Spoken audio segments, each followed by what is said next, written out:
Bonjour, c'est Amandine du blog Life Path to Happiness, chemin de vie vers le bonheur.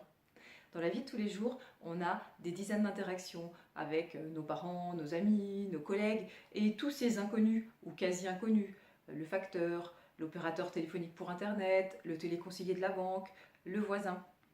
Et il faut bien reconnaître que ces interactions, elles sont parfois source de crispation, d'agacement et elles génèrent un flot d'émotions qui ne sont pas forcément positives. Dans cette vidéo, je vous propose 5 clés pour apaiser votre relation aux autres. La première clé, c'est d'arrêter d'attendre des autres qu'ils fonctionnent selon nos attentes. C'est vrai que c'est un écueil dans nos relations. On considère que les autres devraient fonctionner d'une certaine manière, la nôtre, ou du moins celle qu'on attend d'eux. Réfléchissez bien, souvent on dit « non mais je comprends pas, il aurait dû faire ceci, à sa place j'aurais fait cela, oui j'ai fait ça » et puis finalement il réagit comme ceci et donc ça génère de la déception, de la frustration. Alors comment éviter d'être déçu et donc d'apaiser ses relations dans ce contexte? La solution c'est de limiter ses attentes.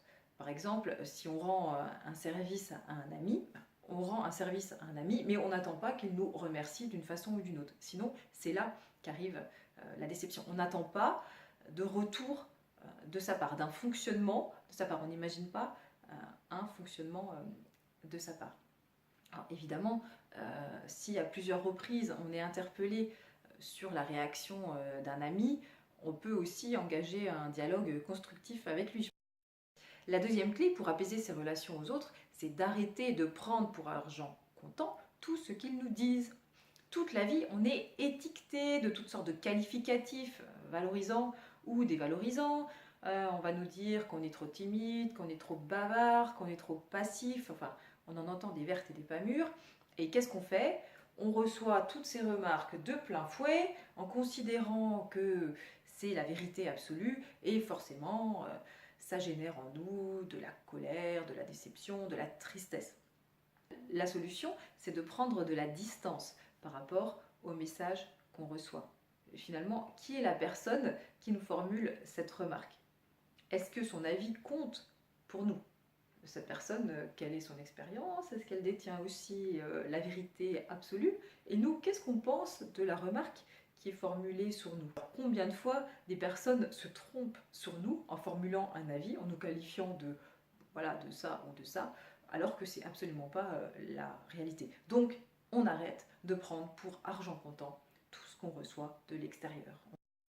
La troisième clé pour apaiser ses relations aux autres, c'est de prendre la responsabilité de ses réactions et de ses émotions.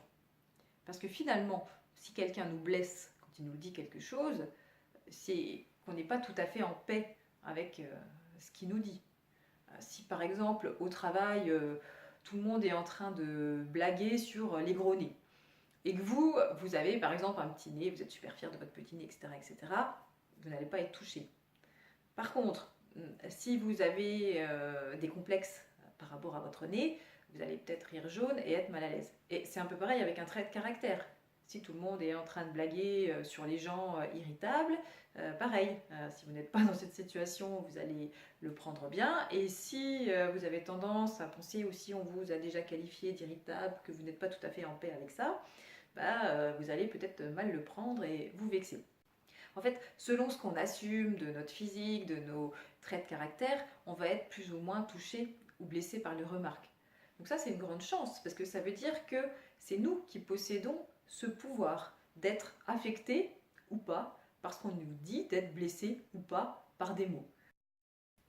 Clé numéro 4, qui est directement en lien avec la précédente, c'est que nos relations aux autres, quand elles sont source de tension, nous permettent de travailler sur nous, mais travailler sur nous avec bienveillance. Au lieu de considérer chaque remarque comme une tentative d'intrusion de blessure, si on comprend qu'elle nous touche parce qu'elle révèle quelque chose qui n'est pas tout à fait réglé avec nous-mêmes, c'est une formidable source d'information. Ça veut dire que c'est un point d'amélioration. Et là, donc, on se dit, ah mince, ah oui, effectivement, ça m'a touché, ça veut dire que je ne suis pas totalement en paix avec ça, donc je vais pouvoir travailler dessus. Et au contraire, on peut même remercier l'autre en son fort intérieur d'avoir mis le doigt sur un point de blocage et nous permettre ainsi d'avancer dans notre cheminement personnel. Et clé numéro 5, c'est d'arrêter de prendre pour soi les réactions de son interlocuteur. Une fois qu'on a compris les mécanismes précédents, à savoir qu'on est responsable de nos émotions, on arrête de s'inquiéter de la réaction des autres. Parce que combien de fois ça nous arrive de ne pas dire quelque chose parce qu'on se dit ah, il va le prendre mal. Alors du coup, on prend sur soi, c'est une situation qu'on vit mal mais on crève jamais l'abcès. Ou alors, pire encore, on a dit quelque chose, on voulait même pas blesser la personne, mais la personne le prend mal, on a écrit un mail avec une touche d'humour et hop, la collègue l'a mal pris. Oui, mais non, en fait, l'autre, il est autant responsable de ses émotions que vous l'êtes avec les vôtres. En fait, dans une relation, c'est 50-50, à chacun de gérer sa part. Si on récapitule, arrêtez d'attendre des autres qu'ils fonctionnent selon nos attentes. Deuxièmement, ne pas prendre pour argent comptant et de plein fouet toutes les remarques sans mettre de filtre. Troisièmement, prendre la responsabilité de ses émotions, de ses réactions et laisser à l'autre la responsabilité de ses émotions et de ses réactions. Ce qui est formidable en fait, c'est de constater que on a en main tous les atouts pour apaiser nos relations amicales et nos relations sociales.